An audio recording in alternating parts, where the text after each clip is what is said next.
If a zombie apocalypse made us hunter-gatherers again, how would our sex lives change? That's probably not something you were prepping for, but it is a legit question. Hunter-gatherers lead radically different lives than we do today, so if we became hunter-gatherers again, how would we change? And what would stay the same? In other words, how much of sex and gender is nature, and how much is nurture? The hit TV series The Walking Dead, based on the comic book by Robert Kirkman and Friends, depicts the descent of modern-day society into what is essentially a hunter-gatherer state due to an outbreak of zombies. And while the show only follows the first generation of these neo-hunter-gatherers, you can imagine that their society may change several generations down the road. The norms of sex and gender with which we are familiar today might transform dramatically in response to new conditions. So what would life be like if we became hunter-gatherers again? Specifically, today we'll look at three questions. First, what would the sexual division of labor look like? Second, what about assigned sex, male, female, or non-binary? What would that look like? And finally, what about paternity and sexual jealousy? And to answer these questions, we'll have a look at three hunter-gatherer societies: the Chambri of Papua New Guinea, the Inuit of Arctic North America, and the Ache of Paraguay. That's what we're talking about today. I'm B.T. Newberg, and this is the history of sex.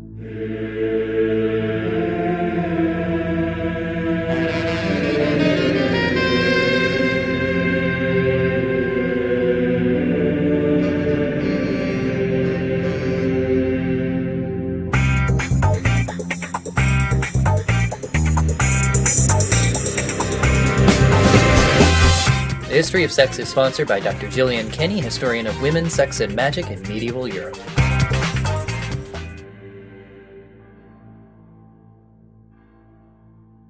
Welcome to the very first deep dive episode of the History of Sex. We explode gender norms by exploring their incredible variety across time.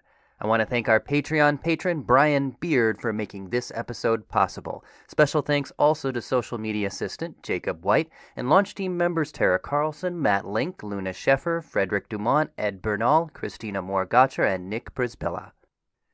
We all came from hunter-gatherers, so what happens if we go back to that state? Today we're exploring sex and gender in small-scale human societies. And first off, we're going to get just a basic idea of what hunter-gatherer societies are like, and that is going to have some major gendered consequences. All right, so let's get started.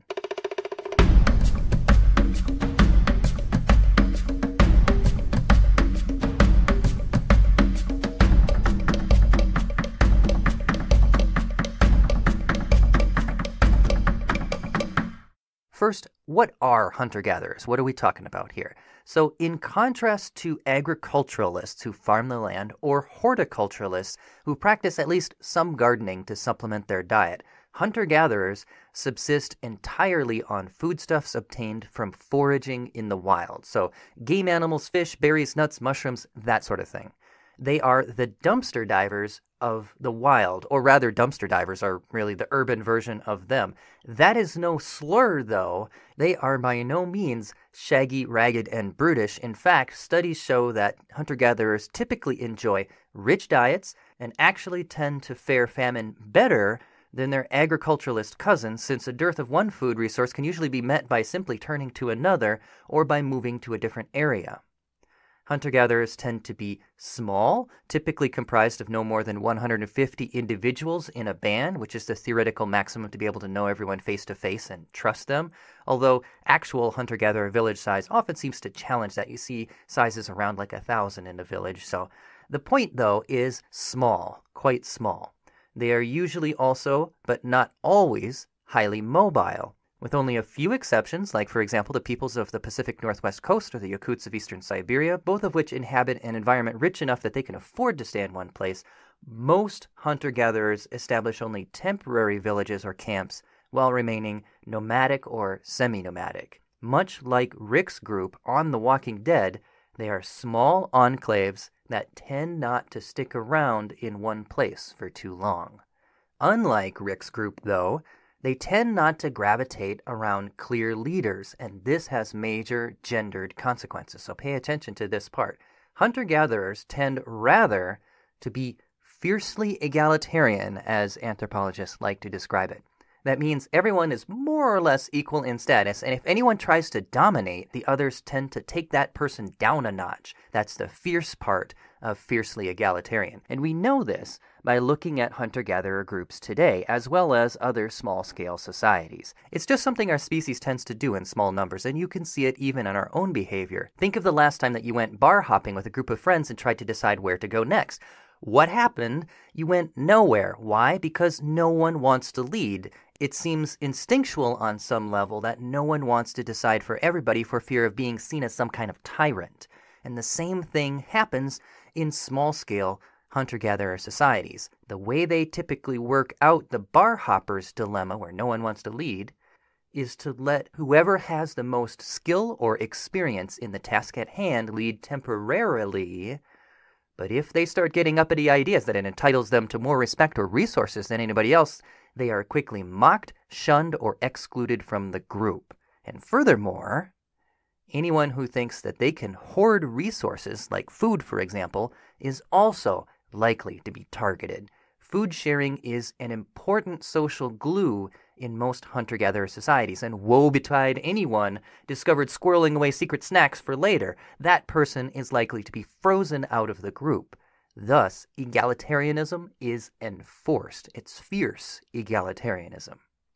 Now, what are the consequences of this for sex and gender?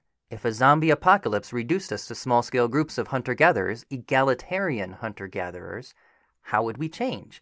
Would that leaderless state affect the power dynamic between men and women? Or maybe even beyond men and women, beyond the male-female binary? And what about our sex lives? If we share resources in common, would we go so far as to share our sex partners as well? We'll explore all of that in just a moment. But first, we'll take a short break, and we'll be back after this. Hi there. My name is Samuel Hume, and I have a new podcast called Pax Britannica. Pax Britannica is the history of the largest empire the world has ever seen. An empire whose flag flew on every significant landmass on the planet, and an empire that, more than any other, has made the world we live in today. Beginning with the reign of James VI and I of Scotland, England and Ireland, Pax Britannica will be a chronological history of the British Empire. From its early and tentative footholds in the New World, to the famous British peace of global hegemony, and into its disintegration during the 20th century. 400 years of conquest, trade, colonization, piracy, revolutions and rebellions, slavery, technological marvels, and the rise of the modern world. If any of that sounds interesting to you, give Pax Britannica a try. Available on iTunes, Apple and Google Podcasts, Spotify, Stitcher, and everywhere else you find good podcasts.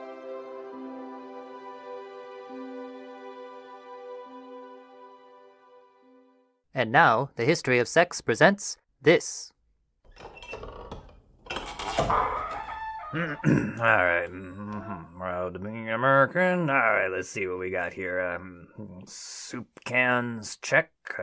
First aid kit, check. Rain barrel, check. Hand crank generator, check. Guns and ammo, oh yeah, check. What's next here? Sheepskin condoms? I don't remember putting that on the list. Let's see what else here. Yoo-hoo, hey there, stranger. What do you think of my changes? Changes?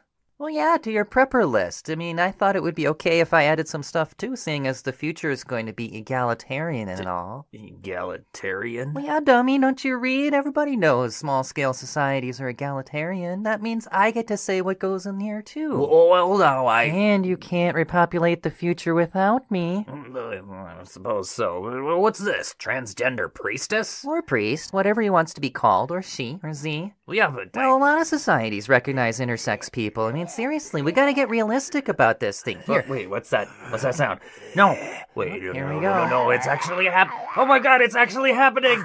No, I'm not ready yet! I'm not prepared!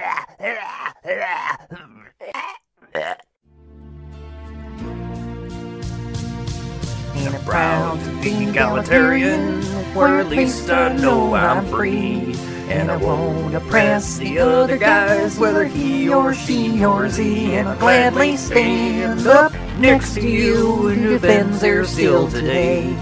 'Cause there ain't no doubt I love this land. Sing it, Zombie Frank.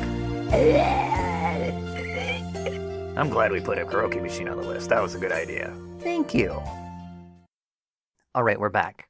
Now the question is, if we became hunter-gatherers again, wandering around the apocalypse in small groups, gathering what little remains of medicine, canned food, and Twinkies, while learning to hunt and forage again in between zombie attacks, how would sex and gender change? Well, we can get an idea by looking at hunter-gatherer societies today. Now, just a word of caution, the societies that we'll look at can't possibly represent all hunter-gatherer groups ever, especially since modern groups inhabit only the remotest pockets of land where the rest of us will actually leave them alone. And even then, most groups today are heavily influenced by us. However, they will at least show some of the startling variety our species can display given the right conditions. And the first society that we'll look at is the Chambri of Papua New Guinea.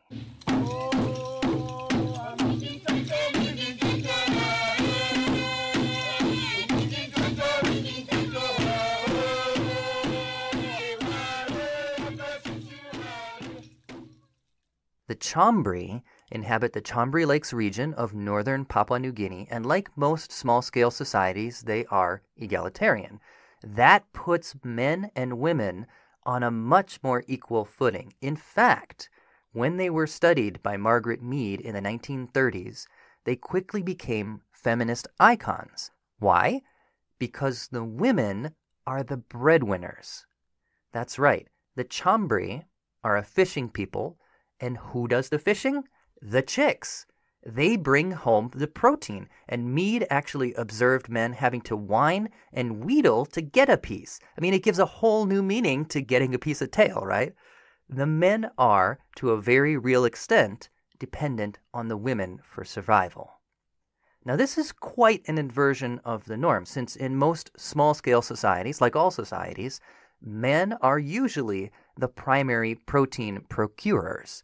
Normally, males enjoy an advantage in this due to their upper body strength. And I should say cisgender men here. Now, what does cisgender mean again? That's when your assigned sex at birth is the same as the one you identify with. You know, boring folks. Cis males tend, on average, to have greater upper body strength. And when it comes to, say, big game hunting or net fishing, both of which take considerable strength, well, that makes a decisive difference. However, for small game hunting or other kinds of fishing, women can compete in the same league. In fact, in societies where available food resources do not require massive upper body strength, it's not that uncommon for women to hunt as well. Among the Aka of the Congo in Africa, for example, women and men hunt together.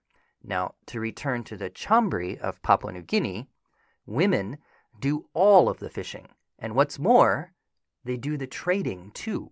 They're the business tycoons of their people. Chambri women bring the excess from their hauls of fish to a neighboring mountain people called the Yatmul to trade for a palm starch called sago, and they swagger imperiously over the Yatmul, whom they consider inferior to them. Let me tell you, Trump ain't got nothing over these she-sharks. In both fishing and business, they are the breadwinners of their society. They have power, and they know it. Here's how anthropologist Margaret Mead describes the situation. For although Chambuli, which is what they used to call them at the time, is patrilineal in organization, and although there is polygyny and a man pays for his wife, two institutions that have been popularly supposed to degrade women, it is the women in Chambuli who have the real position of power in the society. The real business of fishing is controlled entirely by the women. For traded fish, they obtain sago, taro, and areca nut, and the most important manufacturer, the mosquito bags, two of which will purchase an ordinary canoe, are made entirely by women. And the women control the proceeds in kinas and talibun. Those are shells used as a kind of trading currency in their society. Now, it is true that they permit the men to do the shopping, both for food at the market and in trading the mosquito bags, and the men make a gala occasion of these latter shopping trips, but only with his wife's approval can he spend the talibun and kina and the strings of konus rings that he brings back from his holiday. So the women bring home the bacon, and the men go shopping. How's that for a different gender dynamic for you? And it doesn't stop there either. Listen to how the two genders behave. Chambuli women work in blocks, a dozen of them together, plaiting the great mosquito bags from the sale of which most of the talibun and kina are obtained. The whole emphasis is upon comradeship, efficient, happy work enlivened by continuous brisk banter and chatter. But in a group of men, there is always strain, watchfulness, a catty remark here, a double entendre there. What did he mean by sitting down on the opposite side of the men's house when he saw you upon this side? Did you see Koshalan go by with a flower in his hair? What do you suppose he is up to? Wow, I mean, talk about an inversion of what we are used to in terms of gender relations and behavior. Now, are the Chambri a feminist utopia here? Well, no, not quite. Later anthropologists after Mead have returned and found things actually not quite the way she described. See, despite dependency on women for food, men have their forms of power too, traditionally including local village politics. So no, it's not a feminist utopia per se, and it's not a matriarchy either. Actually, anthropologists have been looking for matriarchies the world over for a long time, and they've been hard put to find any true matriarchies, quote unquote, at least in the sense of a mirror image of patriarchy where women would be ruling over men instead of the opposite. There's no stiletto-heeled, ball-stomping women ruling over men like lapdogs thing going on with the Chambri. But I mean, who wants a reverse patriarchy anyway? Patriarchy sucks for both women and men. I mean, masculinity pressures can be quite oppressive, as we'll see again and again on this show. So why would you want that anyway? Why would you want a reverse patriarchy? Meanwhile, on the other hand, small-scale egalitarianism, as seen in the Chambri and many other peoples like this, while never exactly equal and never entirely rosy, at least offers possibilities for alternative gender dynamics like this. I mean, there's no glass ceiling for women, or maybe there is, but it's equally above everyone because no one is allowed to get too high above anyone else. So anyway, the takeaway here is that depending on what we're hunting and gathering for after the zombie apocalypse, gender relations may look radically different. The division of labor may change dramatically. Maybe women would hunt and gather while men protect the camp from zombie attacks, for example. I mean, you could imagine any number of ways that gender roles might be different. It wouldn't just be completely random, though. There are still some determining factors, perhaps the most critical of which is childcare. I mean, however you slice the pie, you just can't change the fact that only half the population can bear children and only that half can nurse.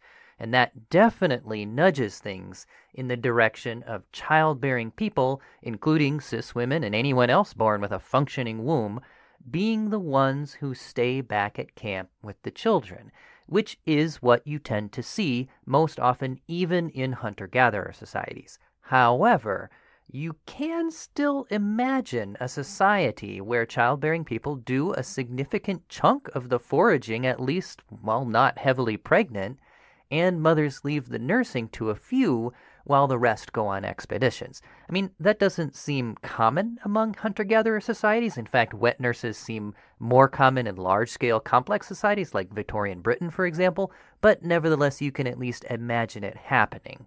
Anyway, my point is that it is believable that our society might keep what gender equality we've managed to scrape together thus far, and we might even achieve greater equality depending on the conditions.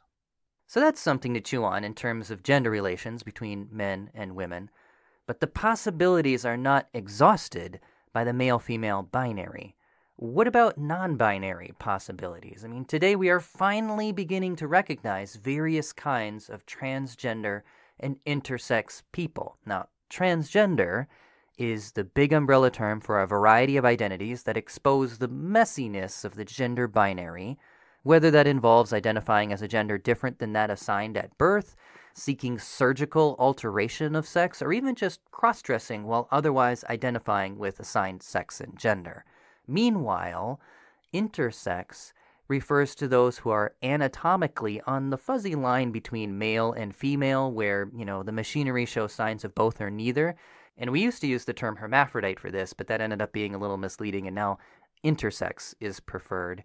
And by the way, transgender and intersex identities may or may not overlap. The line there, too, is a bit fuzzy. But anyway, recent activism has brought transgender and intersex awareness to the fore, and scientific discoveries have been shedding light on the issue as well.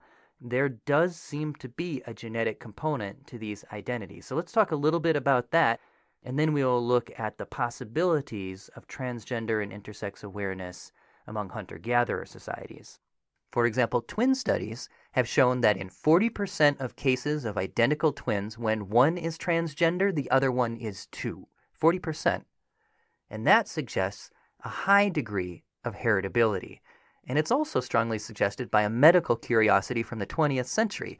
See, not that long ago, many doctors who were confronted with newborns displaying birth defects in the penis surgically made those infants female and just told the parents, raise them like a girl, it'll be fine.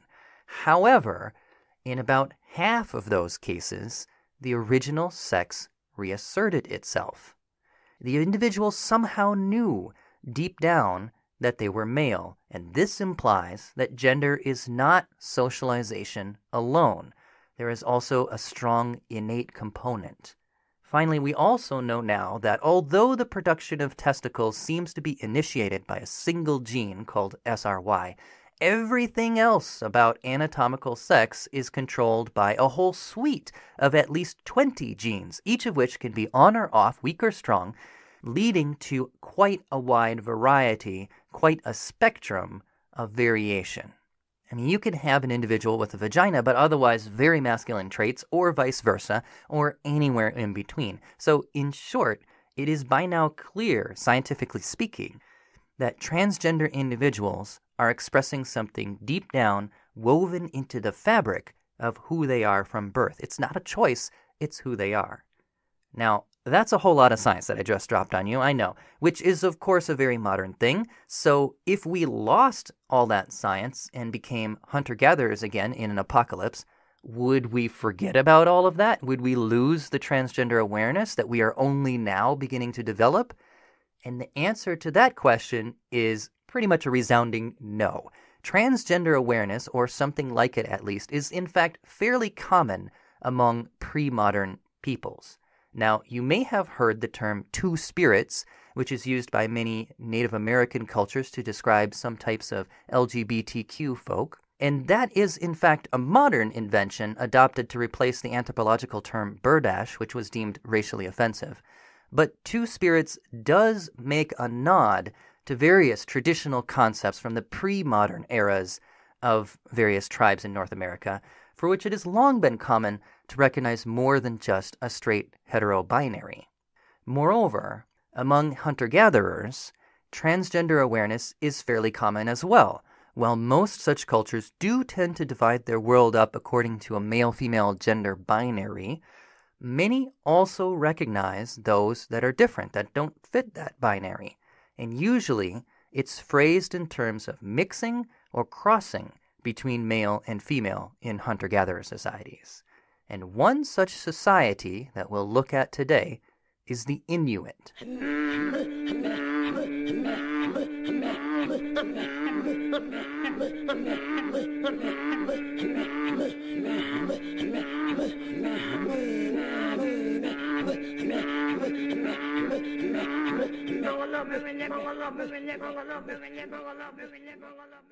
The Inuit inhabit the Arctic expanses of Greenland, Canada, and Alaska, and although many today have taken up settled life with modern technology, their traditional way of life is a hunter-gatherer one, focused on whales, walrus, seal, caribou, polar bears, and musk oxen, as well as birds, fish, and the occasional Arctic fox. And when available, plants like grasses, tubers, and seaweeds supplement their high-protein diet. I just thought that was interesting. You don't normally think of any kind of vegetables being available that far north. Anyway, these hunter-gatherers of the frozen north generally divide their world along a gender binary, deriving, for example, their names for summer and winter from the roots Arnok and Anguti, meaning female and male, respectively. However, they also recognize individuals who cross between this binary.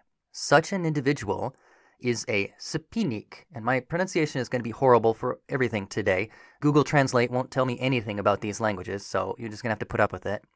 Such an individual is called a Sepinik, meaning one who changes sexes, and the plural form is Sepiniet, so one Sepinik, two Sepiniet.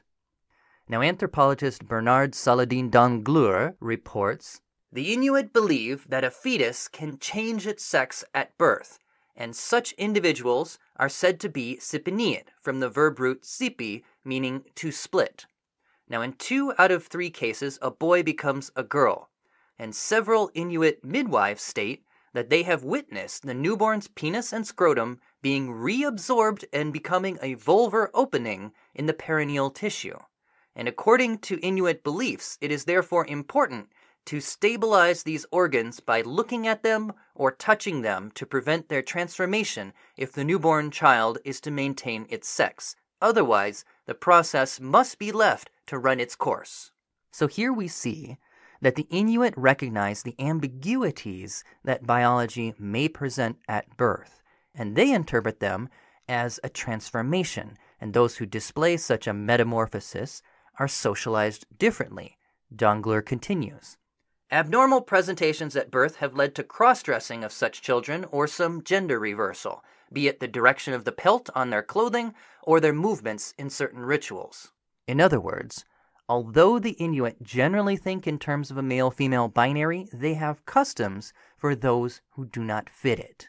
Nor is this limited to cases of anatomical ambiguities at birth. In fact, sometimes sex presents itself all too clearly as male or female at birth, but the parents actually choose to raise it as the other sex anyway.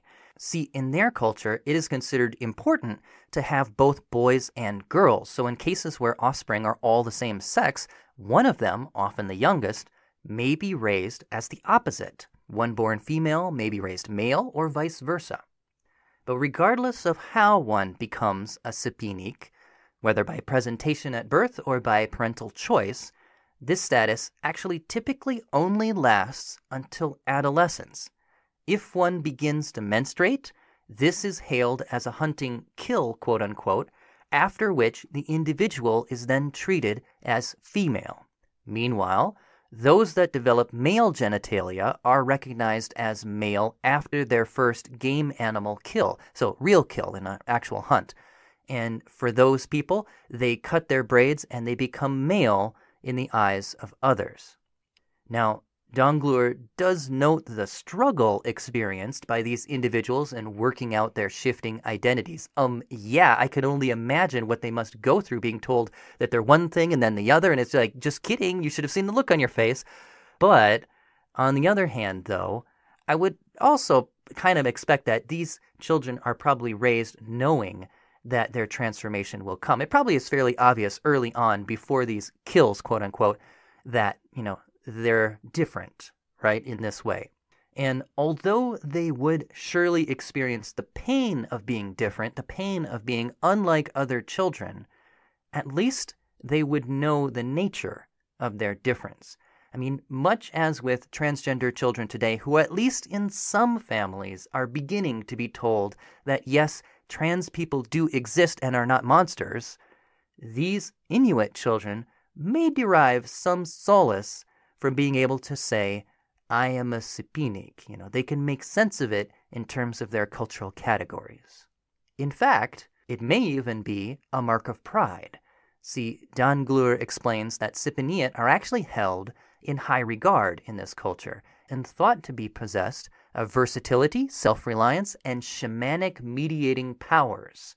And that last thing, the magical aspect, is of particular note, as the phenomenon of cross-dressing shaman is actually pretty common across many small-scale societies, whether hunter-gatherer or not. It's almost as if the male-female binary becomes an opportunity to effectively mark an individual off as different and special by violating it. It's like you got male and you got female, and if there's something that isn't that, it's like, whoa, just an aura exudes from that person. It's like something that makes you wake up and say, whoa, pay attention. In any case, the Inuit example shows that even among hunter-gatherer groups, without the advantage of modern science and medicine, assigned sex may still be recognized as a complicated affair. If we became hunter-gatherers again, we would not necessarily lose transgender and intersex awareness. Such people would still be around. In fact, the current incidence rate of transgender individuals in America is about 0.5%, which means that if there isn't one in your apocalyptic hunter-gatherer band of 150 individuals or less, there might well be one in a neighboring band.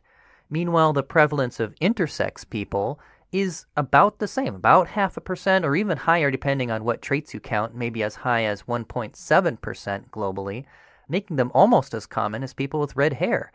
Moreover, if the Inuit are any indication, those who don't neatly fit the binary may find a place in your band and perhaps even a place of prestige.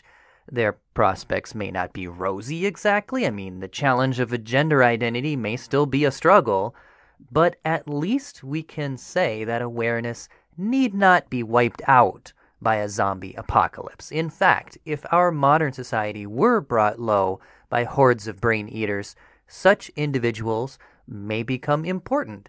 They could well be our future priests and priestesses, or priestesses, whatever they want to be called.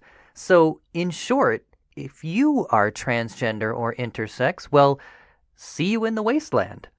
So that's a little about assigned sex among hunter-gatherers. Now, our final question for today is, if food sharing is so important in these egalitarian societies, then do they share spouses as well? And the answer to that is, yeah, no. It's just a straight up no. Even among egalitarian hunter-gatherers, pair bonding remains the norm, usually in the form of either serial monogamy, meaning one mate at a time, though perhaps multiple over the course of a lifetime, and there's always just a little bit on the side, or polygyny, meaning one husband with multiple wives. However, some tribes do put a different spin on that model, and this brings us to our final hunter-gatherer society for today, the Ache of Paraguay.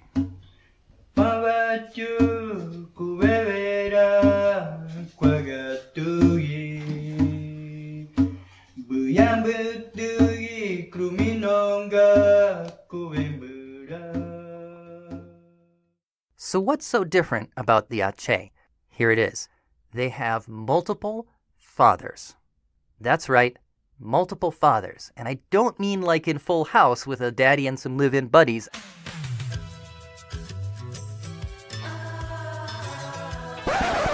I mean literally multiple fathers. Here's how anthropologists Hill and Hurtado report it. A man or men who is frequently having intercourse with a woman at the time when her blood ceased to be found is considered to be the real father of her child. These primary fathers are most likely to be the ones who take on a serious parenting role. Secondary fathers are also generally acknowledged and can play an important role in the subsequent care of a child. Secondary fathers include all those men who had sexual intercourse with a woman during the year prior to giving birth, including during pregnancy, and the man who is married to a woman when her child is born. So let me break that down for you. See, the Ache are one of numerous tribes in the Amazon region. The Ache are a little bit outside the Amazon, but these beliefs spread across the whole region. The Ache are one of these tribes who believe in something called partible paternity. And basically that means that in their beliefs, conception happens not all at once, but as a cumulative event. The Ache believe that to make a child requires a piling up of semen inside the womb, and not until a sufficient amount is gathered within the womb does conception happen. And once it happens, it requires more semen to properly grow and mature the fetus. It's kind of a hobo stew theory of conception. Everything goes into the pot and it all contributes to the whole. Now, consequently, if a woman lies with multiple men in the weeks leading up to conception or in the months after, in the words of the Ache, they are quite literally all the fathers. See, Hill and Hurtado probably shouldn't have used the word real father. What they meant was primary father, because in the eyes of the Ache, they are all the real fathers. That's the whole point. And this view continues beyond conception as well. Once the child is born, the child is cared for by a primary father called the miare, or the one who put it in, but the child also continues to be aided by the secondary fathers called perorare, or ones who mixed it, mombarare, or ones who spilled it out, or baikuare, or ones who provided the child's essence. And although it's not correct in a scientific sense, in terms of social strategies, here's the interesting part, partible paternity actually does kind of sort of work. And how does that work, actually? I mean, multiple daddies? I mean, what does that actually look like in real practice? I know people who are polyamorous, and when I ask them what it's like, they generally say it's a lot of hard work. I mean, keeping multiple partners happy, both sexually and emotionally, is a difficult balancing act. Worth the effort, perhaps, but difficult nonetheless. And hunter-gatherers in societies with partible paternity beliefs actually tend to agree. For example, the Yanomami, an Amazonian tribe with partible paternity beliefs, say that they expend much energy and become thin from the effort of making a child. I mean, you see on TV, depictions of couples that are trying to conceive and how exhausted they look. Now imagine if your beliefs told you had to do that over and over and over and over and over again. Yeah, you can just imagine getting thin from the effort. It's not just physical effort, though, but emotional effort as well. So, to return now to the Ache, how does it work out having multiple fathers and therefore the potential for sexual jealousy? Among the Ache, men are not supposed to get jealous. Their culture strongly discourages it. But guess what? It still happens. Anthropologist Susan Hurdy writes, "Are husbands jealous? Among the Ache, men deny it, but then later beat their wives." Succinctly put. So yeah, jealousy is a thing. It remains a problem even in these societies. And it's not just among the Ache, but, like I said, across the whole span of the Amazon region, of peoples that have these same beliefs. And even though these tribes exert strong social pressure against jealousy, it still rears its ugly head. It's just a liability of the partible paternity system. But despite having problems like this, partible paternity still actually turns out to be worth it. The reason that these beliefs have become prevalent in this region, so far as we can figure out, is because a child with more than one father has a sort of insurance policy of sorts. See, if one father dies or is otherwise out of the picture, there's another father to provide for that child. And even among children who have all their fathers, none of them die, they actually have a higher survival rate. Studies of the Ache have shown that children with multiple fathers are 15% more likely to survive to age 10 than those with only one father. 15%. That's nothing to sneeze at. Now, you could ask at this point, well, how many fathers do you want? I mean, is it the more the merrier, or what? And the truth is, you actually don't want too many fathers. Not only does it increase the risk of sexual jealousy that we were talking about just a moment ago, but also there's a kind of bystander effect that kicks in, whereby the more fathers that you can see not helping a child, the more you feel free to not help that child either. It's just like people standing around a car accident and nobody dials 911 even though you all could do it. So I don't imagine that anyone has an entire football team of fathers. And actually, anthropologists Hill and Hurtado investigated how many fathers typically occur in Ache society, and they found that the optimum number seems to be two fathers. That gives the child an additional source of aid while keeping the potential for conflict due to sexual jealousy as well as that bystander effect to a reasonable minimum. 2 fathers seems to be the ideal number in this society. So how about that for alternative family arrangements? I mean, that's pretty different. The Ache represent a case where beliefs about sex can lead to dramatically different social arrangements. Now, If we became hunter-gatherers again due to a zombie apocalypse, would we likewise develop new and unique social arrangements like this? It's possible. Some variation of cultural beliefs could lead to a previously unheard of shape of the family or dynamic between gender relations, especially if the new arrangements actually turn out advantageous under the right conditions, as in the case of the Ache. I mean, we might not go for partible paternity specifically, but something could be different. Well, actually, there is a way that we might go for partible paternity, but only if there was some line of cultural transmission from Ache survivors to us. And so I guess you could imagine a post-apocalyptic group of hunter-gatherers, not unlike Rick's group on The Walking Dead, finding and dusting off a copy of Helen Hurtado's book about the Ache and learning about partible paternity. I mean, that's a whole new season right there. You're welcome, writers of The Walking Dead. I would love to watch that season. Anyway, at this point, you might think, wait a minute here, our descendants in an apocalypse, would they really believe this? They'd be like, nah, conception doesn't work that way because science. But, I don't know. I mean, our culture's grasp of science is not as tight as we like to think. I mean, for crying out loud, there are people today who believe that the Earth is flat. So, maybe? I mean, especially after an apocalypse undermines faith in current Western beliefs, including science. I could believe it at least possible that some group might go for it, and if it should prove advantageous in those conditions in the same way that it has in the Amazon, it could spread to other groups and thereby take off. So how about that for a fun vision of the future? Double Daddies! I mean, that sounds like a fun game to play. Double Daddies. Paternity Power Blend. So, in the end, what does the zombie apocalypse teach us about sex and hunter-gatherers? Well, we've seen that although some things are certainly genetic and therefore tend to be fairly universal across cultures, there's also a lot of cultural variation. The gender norms that we have now in the modern West are not set in stone. Rather, they are temporary social developments that could, given the right motivation, perhaps a horde of zombies chasing you, transform radically. If we became hunter-gatherers again, we might develop quite different dynamics. As a small-scale society, we would most likely become egalitarian, and that would bring men and women nearer to equality, although it's never quite perfect. And moreover, the example of the Chambri shows us that the social dominance of men is not necessarily inevitable.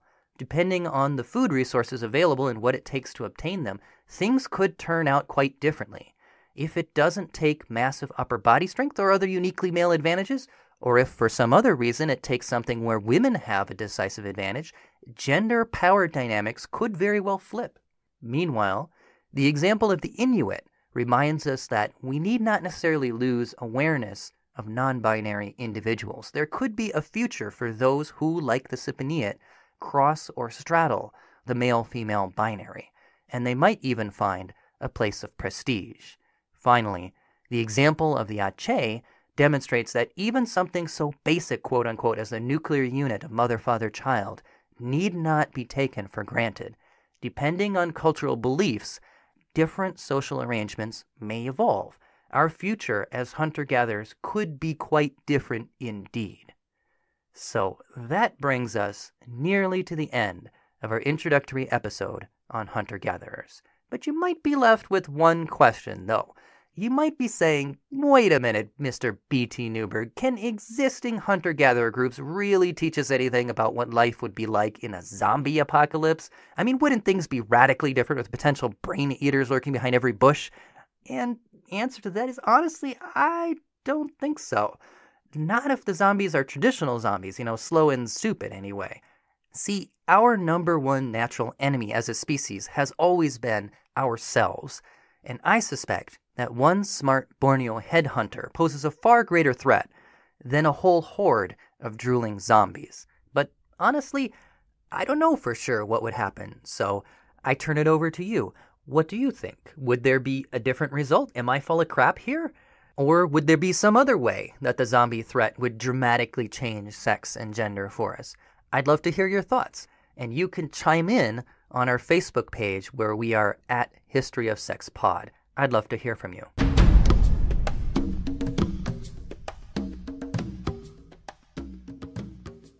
Today we looked at sex and gender in some of the smallest scale societies, that of hunter-gatherers.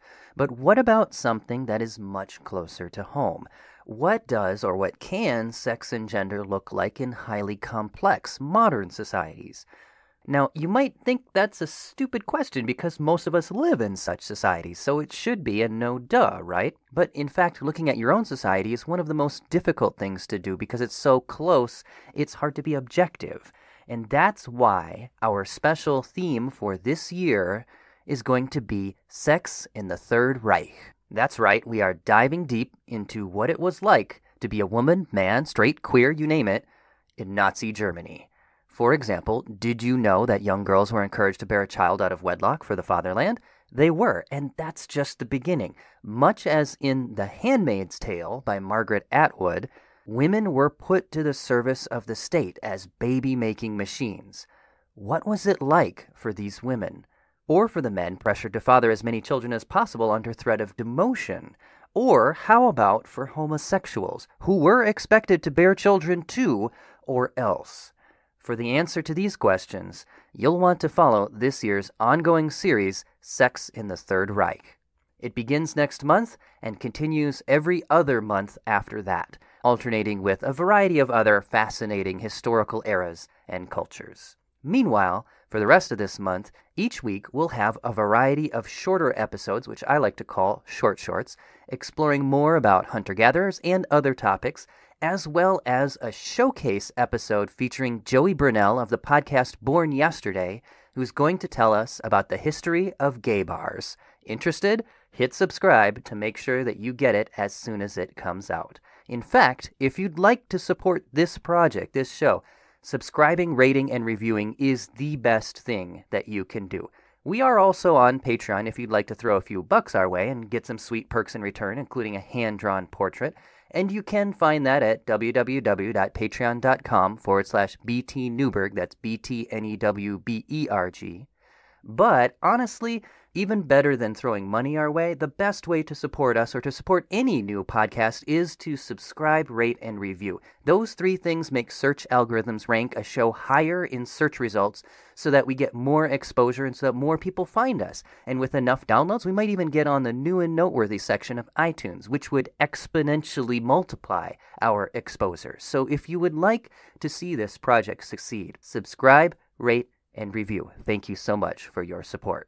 Series and episodes theme music is by Kevin MacLeod. The theme music for each society explored today is their traditional music, with the exception of that of the Ache. The track is an Ache man with a traditional instrument, but the vocal melody sounds pretty modern to me. Sorry, it's the best I could find. Surprise, surprise, hunter-gatherers aren't always YouTube stars.